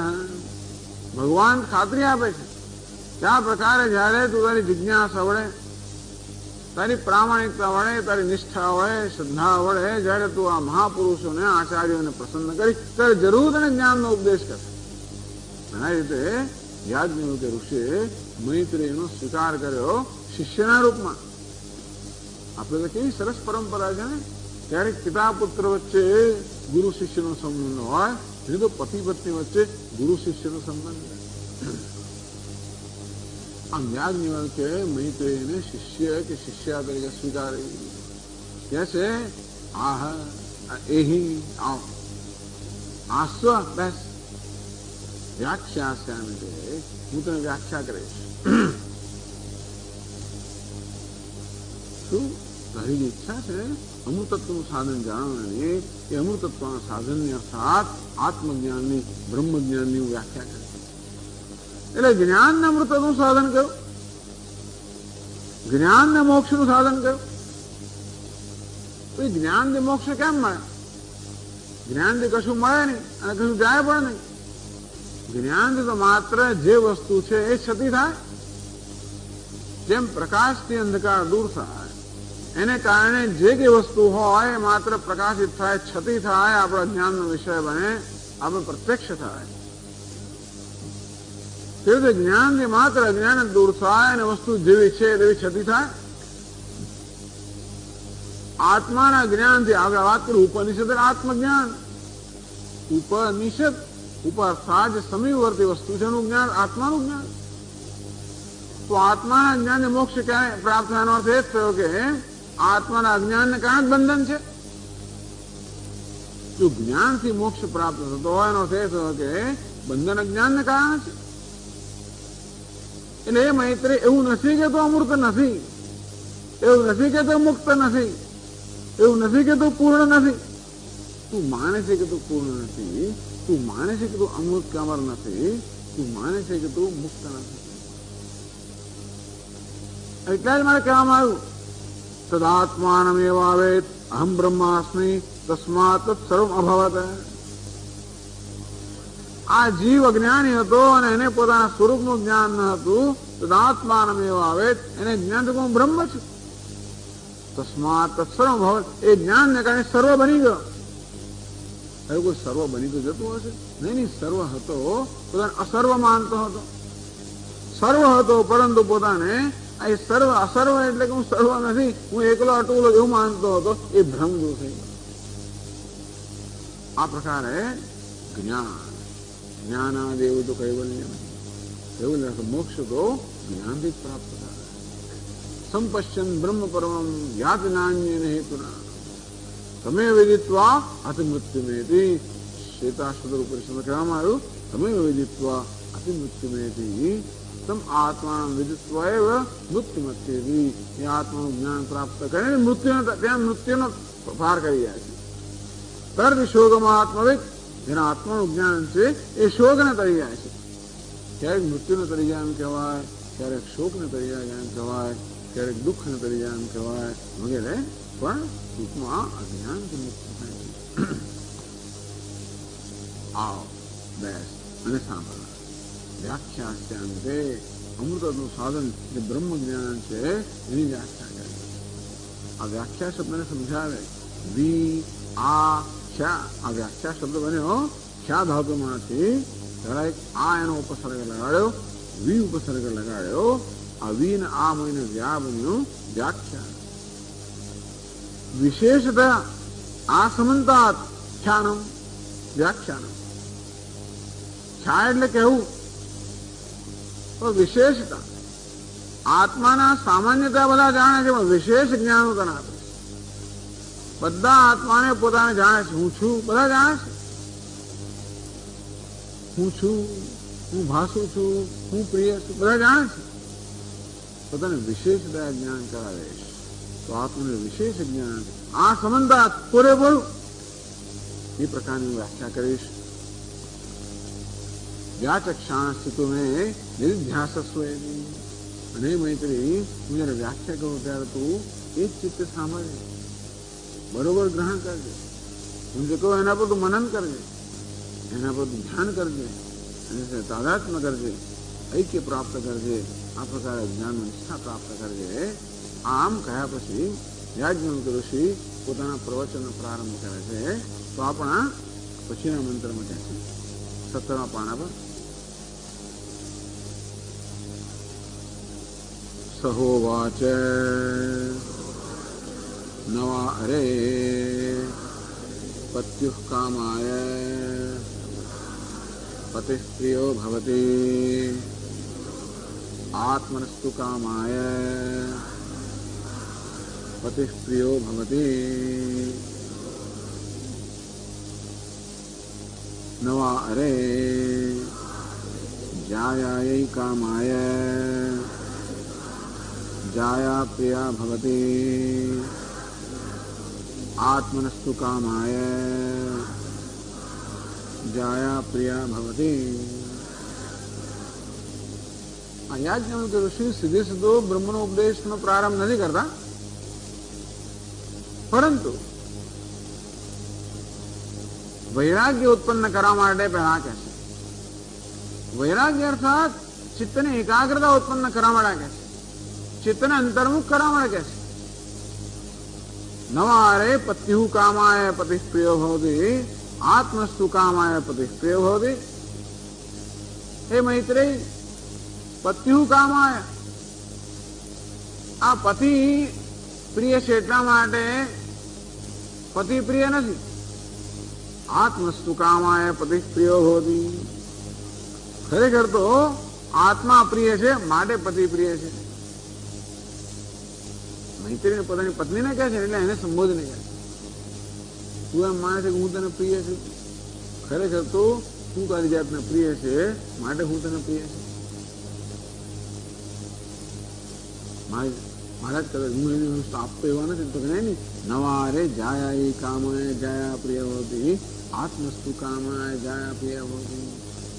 મૈત્રી આ પત્ની માટે પ્રિય નથી, પરંતુ પોતે આત્મા પ્રિય છે માટે પત્ની પ્રિય છે. આ તો બહુ સાંભળેલું તમે અનેક વાર. પછી આગળ વાંચો ચાલો. નવા અરે પુત્રાણામ કામાય, નવા અરે વિત્તસ્ય કામાય, નવા અરે સર્વસ્ય કામાય સર્વં પ્રિયં ભવતે, આત્મનસ્તુ કામાય સર્વં પ્રિયં ભવતે. બધું બહુ લાંબુ આમ તો કહે છે. આમ તો યાજ્ઞવલ્ક્યમાં એક વસ્તુનો આખો સમાવેશ કરે, બધું આખી લાંબી યાદી આપે છે. એમાં ખાલી 2-3 વસ્તુ આપણે તો કહીએ. પતિ અગત્યનું છે, પત્ની અગત્યની છે, પુત્ર અગત્યનો છે. નવા અરે પુત્રાણામ કામાય પુત્ર પ્રિયો ભવતી, આત્મસ્તુ કામાય પુત્ર પ્રિયો ભવતી. આ પુત્ર પ્રિય છે પુત્રની કામના માટે, કે પુત્ર પ્રિય છે માટે પુત્ર પ્રિય નથી, પણ આત્મા અર્થાત મારી જાત પ્રિય છે માટે પુત્ર પ્રિય છે. અવિત્ત અર્થાત ધન સંપત્તિ વગેરે એ ધન સંપત્તિને માટે પ્રિય નથી, પરંતુ મારે કારણે પ્રિય છે. નવારે સર્વસ્ય કામાય સર્વં પ્રિયં ભવતી. આ જગતમાં જે કાંઈ છે ટૂંકમાં યાજ્ઞવલ્ક્ય ઋષિ તો બહુ લાંબી યાદી આપે છે. નવારે બ્રહ્મણ કામાય બ્રહ્મ પ્રિયમ ભવતી. આ બ્રાહ્મણ કે બ્રાહ્મણને મળે પ્રિય નથી, આત્મા પ્રિય છે મળે બ્રાહ્મણ પ્રિય છે. આ ક્ષત્રિયને કારણે પ્રિય નથી, આત્મા પ્રિય છે મળે ક્ષત્રિય પ્રિય છે. આ દુનિયા લોક પૃથ્વી અંતરિક્ષ સ્વર્ગ લોક પણ એમને કારણે પ્રિય નથી, આત્મા પ્રિય છે મળે પ્રિય છે. આ દેવતાઓ બ્રહ્મા વિષ્ણુ મહેશ આ દેવતાઓ પણ દેવતાઓને કારણે પ્રિય નથી, આત્મા પ્રિય છે મળે પ્રિય છે. આ બધા ભૂત અર્થાત આ પંચમહાભૂત વગેરે પણ એમને કારણે પ્રિય, પ્રાણીઓ પણ એમને કારણે પ્રિય નથી. કૂતરું હોય, બિરાડો હોય, જે કહેવાય બધા બહુ પ્રિય હોય છે એટલા માટે, એ પણ એમના માટે પ્રિય નથી, આત્મા પ્રિય છે માટે પ્રિય છે. અને કદાચ તમે કહો હજી પેલું રહી ગયું તો એટલે કે નવારે સદસ્ય કામાય સર્વં પ્રિયં ભવતી, કશું રહી ના જાય એટલા માટે છે કે જે કોઈ વસ્તુ હોય એ વસ્તુ માટે પ્રિય નથી, આત્મા પ્રિય છે માટે સર્વ પ્રિય છે. આવું કેમ કહેવામાં આવ્યું? એટલા જ માટે કે વાસ્તવમાં આત્મા પરમ પ્રેમાસ્પદ છે. અર્થાત જગતની અંદર આ બધા પદાર્થો માટે કે વ્યક્તિઓ માટે કે જે કોઈ વસ્તુ માટે આપણો પ્રેમ છે એ પ્રેમ કેવો છે?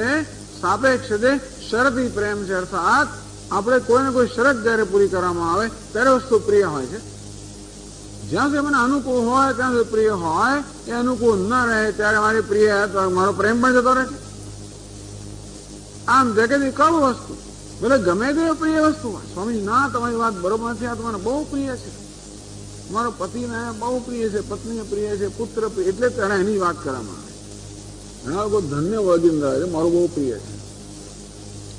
જ્યાં વસ્તુ અનુકૂળ હોય ત્યાં એ ધન પણ અપ્રિય બની જાય ને. ધન આપણે રાખતો હોય ને ચોર આવે ને માથાકૂટ કરે ને બતાવે તો નહીં ક્યાં છે ચાવી શું છે, ત્યારે ધન ભયંકર અપ્રિય બની જાય કે ના બની જાય. અને કોઈ વ્યક્તિ પતિ હોય કે પત્ની હોય, હવે દયાનજી મહારાજ કે મેં તમને કહ્યું છે આગળ, જયારે લગ્ન થાય ત્યારે એકબીજાને કહે I love you, I love you, I love you. પછી કે I love you, I love you, I love you. અનુકૂળ છે ત્યાં સુધી તું મને પ્રિય છે, પ્રિય છે, પ્રિય છે. અનુકૂળતા જતી રહે, જતી રહે. એમાં શું છે? કારણ કે તો એવું આપણે કેવું છે વ્યક્તિને જાણીને બધા અંદરથી જાણી બેઠા છે. છે લગ્ન કર્યા બધું જ ગમે તેટલા જ્યોતિષ જોડાવે બધા મેળ બધું કર્યું હોય, 27 માં ને 32 માં ને બધું મળે, બરાબર સારું જ છે. આ છતાંય પણ બધું આપણે જાણી બેઠા નથી. માણસનું વ્યક્તિત્વ એવું છે, માણસને પોતાને જ ખબર નથી કે પોતાની અંદર શું રહેલું. અને જાત જાતના સંસ્કાર બહાર આવે, જાત જાતની વસ્તુ બહાર આવે, આપણને ખબર ના હોય ત્યારે આપણે એવું વિચિત્ર બની જતા હોઈએ. અંદેથી તો હિન્દુસ્તાનમાં સારું છે કે આવું કંઈ આવું હલાવી ચાલે એમ છે જ નહીં. ટૂંકમાં જતા રહો, તમે તમારા રસ્તાનું મારા રસ્તે આપણે થાય એવું નથી. એ પ્રકારની સ્વતંત્રતા વ્યવસ્થા ન હોવાને કારણે આપણે ઠેલા કરતા હોઈએ છીએ. બરાબર. તો એક ઘરમાં રહેનાર લોકો સાથે નથી હોતા ઘણી વાર. પેલો પેલાના માર્ગે, પેલી પેલાના માર્ગે. ટૂંકમાં પેલા એનું જીવન જીવતો હોય, સ્ત્રી પત્ની એનું જીવન જીવતી હોય. ચાલો એ બધી વસ્તુથી ધાજી એના માટે ઇષ્ટપેષણ કરવાની જરૂર નથી. તેનો ભાવ એ છે કે કોઈ પણ વસ્તુ મને ત્યારે ત્યાં સુધી પ્રિય હોય જ્યાં સુધી એ મને અનુકૂળ. પણ મારી જાતમાં છે, મારો જે પ્રેમ છે કેવો છે, કોઈ પ્રકારનો શરત વગરનો બિનશરતી પ્રેમ. અર્થાત મારી જાતનો હંમેશા પ્રેમ કરું છું. કોઈ પણ સંજોગોની અંદર હું તો હંમેશા પ્રિય હોઉં છું. આમ અસ્મી સદા ભામી કદાચિત ના હમ અપ્રિય. હું ક્યારેય મારી જાતના પ્રિય હતો જ નથી. એટલે સ્વામી દયાનંદ મહારાજ કહે કે ઉઠે ત્યારથી પહેલું જ જો અરીસામાં પોતાનું મોં જુઓ કેવું દેખાવું. અને ઉઠીને ત્યારે શું જોવાનું, પહેલું ત્યાં જુઓ, બાથરૂમમાં જ રહે, બ્રશ કરતા કરતા જુઓ, નામ કરતા કરતા જુઓ, ફલાણું કરતા કરતા જુઓ. જોવા જેવું કશું હોતું નતો, પણ જોવા જેવું જ કરે. બહાર નીકળે અરીસામાં જુએ, પછી પેલા ગાડીને પેલા એમાં જ્યાં પણ ચળકતી સપાટી દેખાય, જ્યાં એનું મોં દેખાતું હોય જોયા જ કરે. ભલે વિચિત્ર દેખાતું હોય, લાંબુ ચોળો દેખાતું હોય, કારણ કે એના સપાટી ગોળાકાર હોય, પણ જોવાનું છોડે જ નહીં. ત્યારે સ્થૂળ શરીર માટે આટલો બધો પ્રેમ હોય ત્યારે આત્મા કેટલો પ્રેમ હશે વિચાર કરો. જેને કારણે શરીર પ્રિય છે એ આત્મા તો કેવો પ્રિય છે. પણ સ્વામીએ તો બહુ વિચિત્ર વાત કરી. આ તો આપણે બધા આનો અર્થ શું થયો, બધા સ્વાર્થી. એક જણ કેવું છે, સ્વાર્થી. શું આ સ્વાર્થી છે? મૈત્રી સ્વાર્થી છે? યાજ્ઞવલ્ક્ય સ્વાર્થી છે? આ લોકો અથવા તો આવી રીતે મૈત્રી બધું ધન બધું છોડી દીધું એવું કહેવાય, એને સંન્યાસ નહીં એમ કહેવાય. બધું છોડી દીધું. આમ બધું છોડીને ગુરુ પાસે જાય, ગુરુ પાસે બધું આવી ગયું અંદર. ગુરુ પાસે એમ કહેવાય, ગુરુની શરણાગતિ લીધી, ગુરુને પ્રસન્ન કર્યા, ગુરુને જ્ઞાન માટેની પ્રાર્થના કરી. સદ વિદ્વાન ઉપસૃપ્યતામ પ્રતિદમ તત્પાદુકા સાધન પંચકમાં કહેવામાં આવ્યું. સદ વિદ્વાન ઉપસૃપ્યતામ પ્રતિદમ તત્પાદુકા સેવ્યતામ બ્રહ્મિકાક્ષરમર્થિતામ.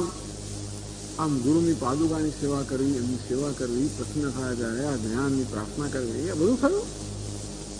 શું સ્વાર્થી છે મૈત્રી? સ્વામી કે વેદાંતમાં સ્વાર્થી છે. બધા આધ્યાત્મિક સાધકો સ્વાર્થી છે. બધા નજરતા છોડીને જતા રહે, વનમાં જતા રહે, એટલું સ્વાર્થ જ જોઈએ એવું છે. તો મહાત્માઓ સમજાવે કે ભાઈ આ મુમુક્ષુ એ સ્વાર્થી પણ નથી, પરાર્થી પણ નથી. કેવું છે? પરમાર્થી છે. સ્વાર્થી નથી, પરાર્થી પણ નથી, પરમાર્થી. એટલા જ માટે જયારે કહેવામાં આત્મનસ્તુ કામાય સર્વમ પ્રિયમ ભવતી, આત્મા પ્રિય છે મારે મને સર્વ પ્રિય. એ કયો આત્મા? આ શરીર રૂપી આત્મા? ના, એનો ક્યારેક ત્યાગ કરી દે છે. આપણે છોડી દઈએ છીએ, પ્રારબ્ધ પૂરતે છોડી દઈએ ને, ચાલો બીજું નવું તૈયાર છે. આ ઘર એને છોડી દઈએ, આપણે પુત્રને પણ છોડી દઈએ, બધાને છોડી દઈએ. આત્મા એટલે શું? કયો આત્મા? સચ્ચિદ. એ કહેવામાં આવશે સચ્ચિદાનંદ પરમાત્મા. તો સ્વામી આપણે કહ્યું આ બધા મને તો આ બધાની પ્રત્યેનો પ્રેમ છે એ બધો શરતી પ્રેમ છે, બરોબર છે. પણ શરતી હતા કોની પ્રત્યે? આ ઉપાધિ માળાનો પ્રેમ, આ ઉપાધિના આત્મામાં માટે ત્યાં પ્રેમ છે ને. ખબર પડે આ ઉપાધિ પ્રતિકૂળ છે માટે પ્રેમ ક્યાં જતો રહે છે?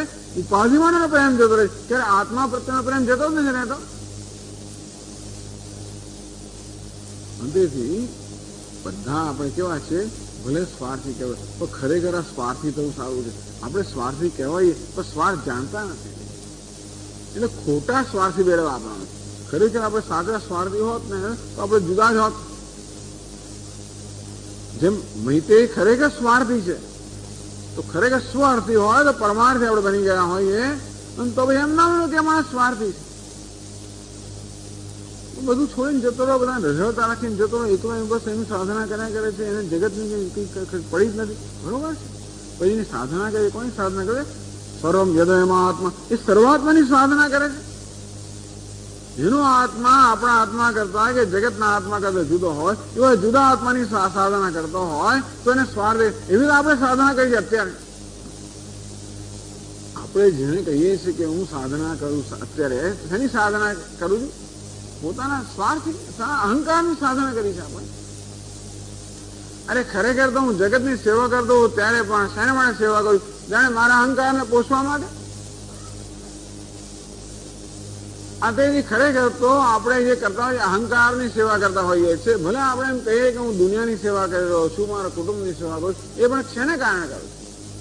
મને સંતોષ થાય, પોતાના સંતોષ, અહંકારનો સંતોષ મળે. અને જેને આપણે સામાન્ય જીવો કહીએ, સંસારી, એ બધા અહંકારની સાધના કરનાર છે. આ કેવો છે? પરમાત્માની સાધના કરનાર. સંતેજી આમાં સ્વાર્થી પણ ન સમજવું, ખરેખર તો આ પરમાર્થી પણ છે.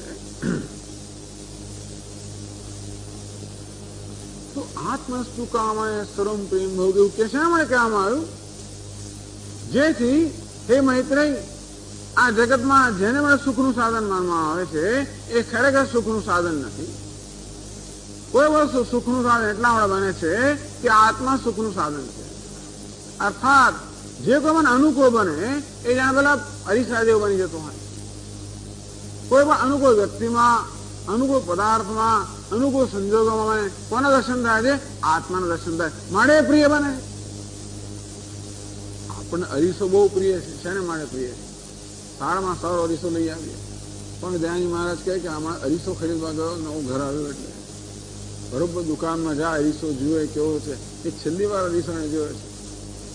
એક વાર ઘરમાં અરીસો આપણે જડી દીધો પછી તો અરીસાને જોતું નથી. કોણ જોયું છે? પછી શેને જોયું છે ખબર છે? પોતાને જોઈએ. અરીસો એક વાર જોયો ક્યારે? દુકાનમાં. પછી એક વાર આપણા ઘરમાં મૂક્યો પછી કોણ અરીસાને જોયે છે? શેને જોઉં છું? મારી જાતને જોઉં છું. અરીસો પ્રિય શેના માટે છે? કારણ કે મને પ્રતિબિંબિત કરે છે ને. આંધે કોઈ વ્યક્તિ ક્યારે પ્રિય છે? એ મને પ્રતિબિંબિત કરે, મને પ્રતિબિંબિત કરે. એ કેવી રીતે કરે? મને અનુકૂળ બને ત્યારે. કોઈ વસ્તુ મને ક્યારે સુખનું સાધન બને? મને અનુકૂળ બને ત્યારે. અનુકૂળ ક્યારે કહું ખબર છે? ખરેખર તો મને સ્વસ્થતા બનાવે ત્યારે, મારામાં પોતાના સંતોષ ઉત્પન્ન કરે ત્યારે, મારામાં આત્મ સ્વીકાર ઉત્પન્ન કરે ત્યારે. હમણાં ગઈકાલે આપણે ચર્ચા કરી કે મનુષ્યનો એક મૂળભૂત પ્રશ્ન છે પોતાનો અસ્વીકાર, પોતાના વિશે અસંતોષ, મારા વિશે અસંતોષ, મારો અસ્વીકાર, મારો તિરસ્કાર. અને એટલા જ માટે સતત મારા વિશેનો અસંતોષ અને મારાથી હું દુઃખી છું. ગઈકાલે ચર્ચા કરે તે પ્રમાણે મારા દુઃખનું એક જ સાધન કારણ હું પોતે છું. કયો હું? અજ્ઞાની હું. અને મારા સુખનું પણ એક જ કારણ છે. કોણ હું? કયો હું? તો કે જ્ઞાની હું. બસ આત્મા, અજ્ઞાત આત્મા, અર્થાત આત્મા જેના વિશેનું મારું અજ્ઞાન છે, આત્મા જેના વિશે હું ભ્રમ છે, એ આત્મા જ બધા દુઃખનું કારણ છે. અને આત્મા જેનું મને વાસ્તવિક જ્ઞાન છે એ આત્મા મારા સુખનું કારણ છે. બાકી દુનિયામાં બીજું કોઈ દુઃખનું કારણ નહીં, બીજું કોઈ સુખનું કારણ પણ નથી. તો સ્વામીજી, આ વ્યક્તિમાં મારી પત્નીમાં મને બહુ સુખ દેખાય છે, પતિમાં મને સુખ દેખાય છે, એટલા જ માટે કે પત્ની અનુકૂળ છે. અને એ વ્યક્તિમાં અનુકૂળ બને ત્યારે મારા મનમાં એક પ્રકારની સ્વસ્થતા ઉત્પન્ન કરે, મારા મનમાં એક પ્રકારનો સંતોષ ઉત્પન્ન કરે, મારામાં આત્મ સ્વીકાર ઉત્પન્ન કરે. તો જે વ્યક્તિની હાજરીમાં મને મારો પોતાનો સ્વીકાર થાય, મને મારો પોતાના વિશે ગમો ઉત્પન્ન થાય, મારી પોતાની જાતે હું સ્વસ્થ થઉં, મારો પોતાનો અસંતોષ દૂર થાય, એ વ્યક્તિ મને ગમે. ત્યારે હું મારી જાતને ગમતો હોઉં છું. સામે મારી જાતને હું ગમતો હોતો નથી. તો કોઈ વ્યક્તિ એવી હોય જેની હાજરીમાં મને મારી જાત ગમતી જણાય ત્યારે મને વ્યક્તિ ગમે. એટલા માટે એ વ્યક્તિ વાસ્તવમાં મારા પોતાનામાં એક ગમો, મારા પોતાનો સ્વીકાર, મારા પોતાનો સંતોષ ઉત્પન્ન કરે છે. અંદરથી મારા પોતાના જ મનમાં મારા જ અસંતોષને કારણે જે સંઘર્ષ હતો એ સંઘર્ષમાંથી મુક્ત થવું છું. મારું મન સંઘર્ષથી, અશાંતિથી મુક્ત થાય છે ક્ષણભર. અને માટે એ મને પ્રિય લાગે છે. જગતનો કોઈ પદાર્થ પણ જ્યારે અનુકૂળ હોય ત્યારે ક્ષણભર માટે એટલે મને મળે, મારી ઈચ્છા પૂરી થાય ત્યારે શું થતું હોય છે? મારા મનમાં પેલો સંઘર્ષ, અશાંતિ, ઝંખના દૂર થઈ જાય છે. અને ક્ષણભર માટે હું જ મારી જાતને સ્વીકાર્ય બની જાઉં છું. મને મારા પોતાના વિશે સંતોષ જન્મે છે, મને મારા પોતાના વિશે આનંદ જન્મે છે. ત્યારે મને લાગે છે કે હું એટલે મારું જે આનંદ સ્વરૂપ છે એ ક્ષણભર માટે પ્રતિબિંબિત થાય, અભિવ્યક્ત થાય. ખરેખર તો હું આનંદ સ્વરૂપ જ છું. અને એમ જોવા જઈએ તો મને સતત આનંદ અનુભવ થવો જ જોઈએ. તો કેમ થતો નથી? કારણ કે આનંદ જે છે ને એને અભિવ્યક્તિ આડે કંઈક એક અવરોધ આવી ગયો. કયો અવરોધ આવી ગયો? મારી જાતનો તિરસ્કાર, મારી જાત વિશેનો અસંતોષ. આ મારી પોતાની જાતનો અસંતોષ એ જ મારા આનંદ અભિવ્યક્તિ માટેનો અવરોધ રૂપ છે. અને તેથી જયારે કોઈ વ્યક્તિ, કોઈ પદાર્થ, કોઈ સંજોગ એવો ઉત્પન્ન થાય જે ક્ષણભર માટે પેલા મારા પોતાના અસંતોષ દૂર કરે, ત્યારે એ અસંતોષ રૂપી, આત્મસંતોષ રૂપી અવરોધ દૂર થવાને કારણે મારો જે આનંદ છે એ ક્ષણભર માટે અભિવ્યક્ત થાય. એના માટે હું જે આનંદ અનુભવ કરું છું એ તો મારા પોતાનો જ અનુભવ કરું. જેમ સૂર્યને આડે વાદળ આવી જાય અને સૂર્યનું દર્શન ન થાય અને પવનનો લહેર આવે એ વાદળને દૂર કરે તો સૂર્ય જે છે એ જેમ અભિવ્યક્ત થાય છે તેવી રીતે આનંદરૂપી સૂર્ય સદા પ્રકાશ રહ્યો છે. પરંતુ અસંતોષ, અસ્વીકાર નથી. મારો પોતાનો અસ્વીકાર. સમય કેવી છું, જો ને કેવો છું. આટલું નથી આવડતું, આટલું નથી બનતું, આટલું યાદ નથી આવતું, આટલું ગમતું નથી. એ હું એટલે કોણ? આ શરીર, મન, બુદ્ધિ હું માનવાને કારણે સદા સંતોષ. કોઈને પણ ક્યારે શરીરમાં સંતોષ હોય જ ના શકે. કોઈને પોતાના મન વિશે સંતોષ હોય ના શકે, બુદ્ધિ વિશે સંતોષ, કારણ બધા અપૂર્ણ છે ને. શરીર ગમે તેનું, મારી મશીનને ગમે તે બનાવવાનું, મસલ બનાવવાનું, મિસ્ટર ગુજરાત ને મિસ્ટર યુનિવર્સ બની તો એ શું અંદરથી અસંતોષ રહેવાનો. લોકો મારી વાહ કરે એટલે ક્ષણભર માટે અસંતોષ જતો રહે એટલે ત્યારે મને બહુ સારું લાગે. ટ્રોફી ને ચેમ્પિયન ને ફલાણા વગાડે, વળી પાસે વાહ જતો ને કૂતરું ફસે કશું થાય એને તો અસંતોષ આવી જાય. પાછું એક મચ્છર કરે ત્યારે ખબર પડે કે આ મોટું આટલું શરીર છે પણ આ કીડી એવી જગ્યાએ કરે છે કે કરી નહીં શકતો.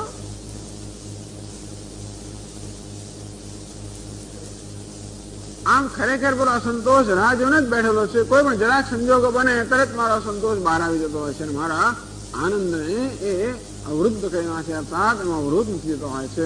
એના માટે આપણે પોતાનો આનંદ અનુભવી શકતા નથી. અને તો કઈ વ્યક્તિ મને પ્રિય બને, કયો પદાર્થ પ્રિય બને? આ કૂતરા બિલાડા કેમ પ્રિય બને છે? લોકો બધું છોડીને છેવટે કૂતરું રાખે, ઘરમાં બિલાડો રાખે. કેમ રાખે? હંમેશા અનુકૂળ. આ કૂતરું એક પ્રાણી હંમેશા અનુકૂળ, વફાદાર હોય. માણસ ઘરમાં આવે ત્યારે એનું કૂતરું કેવું સ્વાગત કરશે એને ખબર છે. આવે દોડતોડ તો આવે, કુદાકુદ કરે, પૂછી પટપટાવે, આનંદ. હા પેલા લાગે ભાઈ કોઈક હું આનંદ આપી શકું છું. બાકી ઓફિસમાં જ્યારે જુઓ ત્યારે તકલીફ, જ્યાં જાઓ ત્યાં તકલીફ, ઘરમાં બીજી બધી વ્યક્તિઓ સાથે તકલીફ એક જ છે. કારણ ઘણી વાર સ્વામી દયાનંદ મહારાજ કહે કે આ માણસ ઘરમાં, અમેરિકામાં ઘરમાં આવે એટલે બધા છું થઈ જાય. ત્યાંથી બધા બેઠેલા હોય, પેલા એમના ટીને છોકરાઓ બધા બેઠેલા હોય, છોકરીઓ બધા હોય. જેવા પપ્પા આવે પેલું ગાડીનો અવાજ પછી ખબર પડી કે આવે પેલો પેલા બધા પોતાના રૂમમાં જતા હોય. ઘરમાં આવે કોઈ હોય જ નહીં. એક કૂતરું એનું ખાલી સ્વાગત કરવા હાજર હોય. આમ દરેક સંજોગોમાં અનુકૂળ છે. એ ક્યારેય તિરસ્કાર નથી કરતો. એટલા જ માટે લોકો આવા બિચારા પેટ અર્થાત હવે પાયેલા પ્રાણી રાખતા. મને બધામાં કૂતરું એટલા જ માટે સૌથી વધારે માણસ સ્વીકાર કે કૂતરું ક્યારેય પ્રતિકૂળ થતું જ નહીં. બિલાડી કશું કહેવાય નહીં. કૂતરું એટલા માટે પાયેલું પ્રાણી, નાનું બાળક પાયેલા પ્રાણી જેવું. એને પેલા કાકા અમે બોલ્યા જ કરતું હોય, આપણે કહ્યું એ પ્રમાણે બોલ્યા કરે. આ અનુકૂળ. એ કેમ મને પ્રિય? કારણ મને અનુકૂળ છે. આમ તો મને કશું પ્રિય નથી, મને અનુકૂળતા પ્રિય છે. સમજવું જોઈએ. દુનિયામાં મને કઈ વસ્તુ પ્રિય છે ખબર છે? અનુકૂળતા. વ્યક્તિ ક્યારે પ્રિય થાય? અનુકૂળ બને ત્યારે. અનુકૂળતા કેમ અનુકૂળતા પ્રિય છે? કારણ કે હું મારી જાતના અનુકૂળ બની જતું તે વખતે. તેથી હું મારી જાતના પ્રિય છું, મારી જાત પ્રેમ કરી શકું છું. સર મારી જાત વિશે હું દ્વેષ કરતો હોઉં છું, ક્ષણભર મારી જાત પ્રેમ કરી શકું છું. તેથી એટલા માટે બીજી કોઈ વસ્તુ હોય મને પ્રિય બને છે. આવો વિવેક નથી આપણામાં. એટલા જ મારું મન સતત ભ્રમણ કરતું હોય છે અમે અનુકૂળ વસ્તુને શોધવા માટે.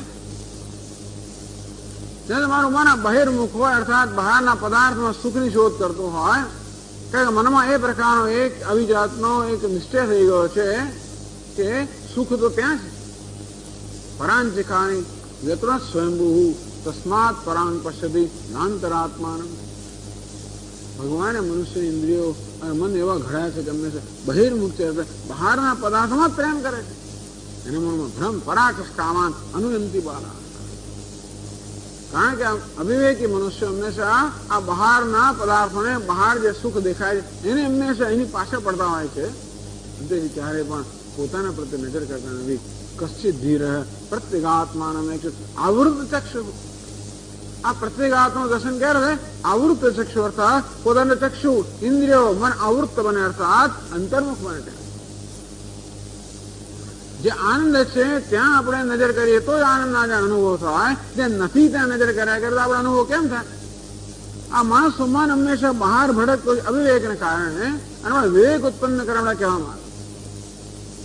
મૈત્રી કહેવામાં આવ્યું આત્મસ્તુ કામાય સર્વં પ્રિયં ભૂત. અને કયા મૈત્રીમાં પુત્ર માટેની આસક્તિ હોય, પતિ માટેની આસક્તિ હોય, બધી વસ્તુઓ આસક્તિ ધરાવતો હોય, તો મૈત્રીમાં જે કહેવાનું આસક્તિ હોય, જ્યારે મન આસક્તિ મુક્ત ન થાય, રાગ દ્વેષ મુક્ત ન થાય, ત્યાં સુધી આપણા મનમાં સ્થિરતા ન હોય, એકાગ્રતા ન હોય, અને ત્યાં સુધી આપણા ઉપદેશ ગ્રહણ પણ ના કરી શકીએ, એમાં સૂક્ષ્મતા ના હોય, ગ્રહણ શક્તિ ના હોય, એકાગ્રતા ના હોય, તેથી ઉપદેશ ગ્રહણ ના કરી શકીએ.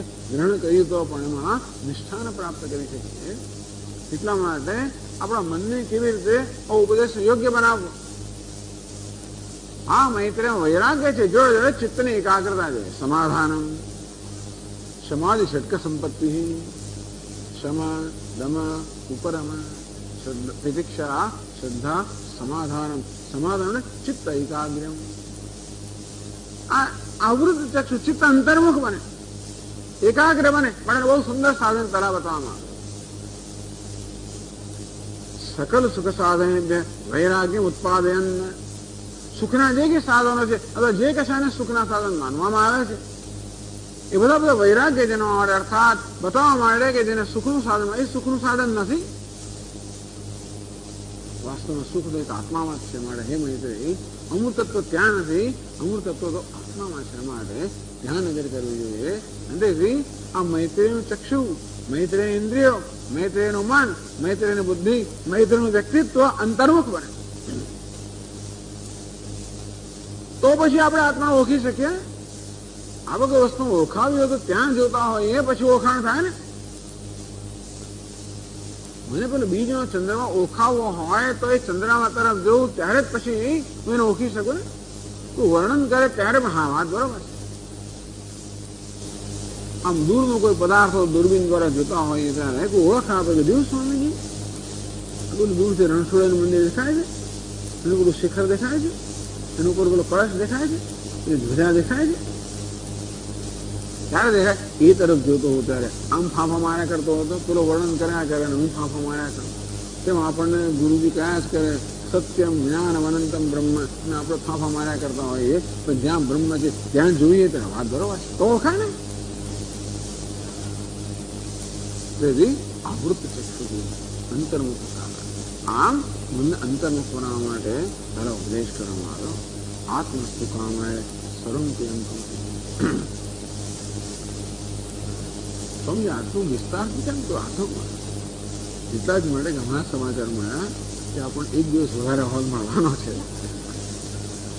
એટલા માટે મિત્ર આજે પૂરું થયું હોત, મૈત્રી બ્રાહ્મણ આજે પૂરું થઈ ગયું હોત, પરંતુ એક દિવસ હોલ વધારે મળવાનો છે એને કારણે થોડો વિસ્તાર કરવામાં આવ્યો.